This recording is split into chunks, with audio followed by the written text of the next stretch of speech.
अस्सलाम वालेकुम, कैसे हैं आप? खैरियत से हैं और उम्मीद है बिल्कुल ठीक होंगे। जनाब, आज आपको दिखाते हैं कि एक रिवायत चली आ रही है और उस रिवायत का साथ देंगे। शादियां हो रही हैं, शादियां होती हैं, खुशियों के मौके होते हैं और इन मौक़ों पे बहुत सी चीज़ें सामने आती हैं। लेकिन हम आपको आज जो रिवायती सालन है हमारे जनूबी पंजाब में जो कबीले हैं, ख़ासकर जो बलोच कबीले हैं, पठान कबीले हैं, वहाँ पे रोटी किस किस्म की बनती है शादियों में और वहाँ किस किस्म के अहतमाम किए जाते हैं, ये सारी बातें होंगे। साबिर अदा मेरे साथ मौजूद हैं, क्योंकि जब भी तारीख़ और कल्चर की बात होती है, सकाफ़त की बात होती है, तो साबिर का वहाँ होना बहुत ज़रूरी होता है। उसकी वजह यह भी है कि साबिर भाई एक मुस्तनद हवाला है तारीख़ का भी और इन सारी चीज़ों का भी। साबिर भाई, ये जो रोटी बन रही है, ये इसको क्या कहते हैं और ये इतनी लंबी क्यों बनाई जाती है? इसमें क्या क्या चीज़ें शामिल होती हैं और ये कैसे बनती है? बहुत शुक्रिया पितावी साहब। बड़ी तो अल्लाह के साथ है और तारीख़ और मुस्तनद भी उसी के साथ है, इल्म है। और ये हमारा जो सकाफ़ती चीज़ें हैं, हमारा तहज़ीब और तमद्दन के साथ जुड़ी हुई हैं। ये जो रोटी आप देख रहे हैं बड़ी, इसको हम बड़ी रोटी कहते हैं। इसको सुब्बत वाली रोटी भी कहा जाता है। बलोच ट्राइब्स में बनती है, पतली रोटी होती है और एक पाव आटे के ऊपर ये पूरी एक रोटी बनती है। ये जो साइज़ अभी आप दिखा रहे थे, ये छोटा साइज़ इसको कहते हैं।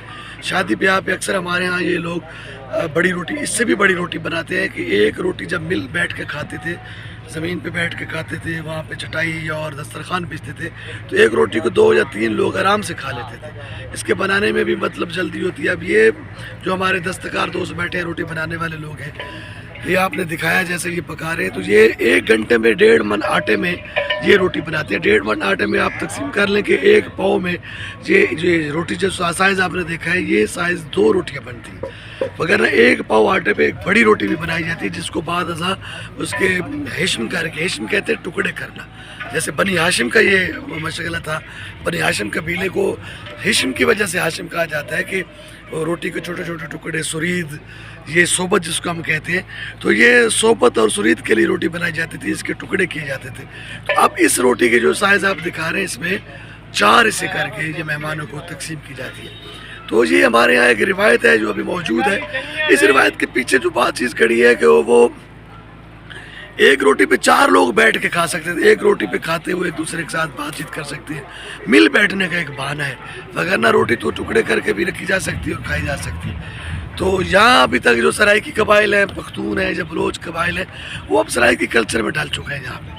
तो सब इस कल्चर के साथ साथ जुड़े हुए हैं। ये रोटियां बन रही हैं। आज भाई आसिफ खान खितरान साहब की साहबजादी की शादी है, तो ये सारा एहतमाम वहीं हो रहा है। इसमें रीत है, रिवायत है, तहजीब है, ये सब चीज़ें। एक आर्टिस्ट की बेटी की शादी है, एक शानदार हवाला है इस शहर का।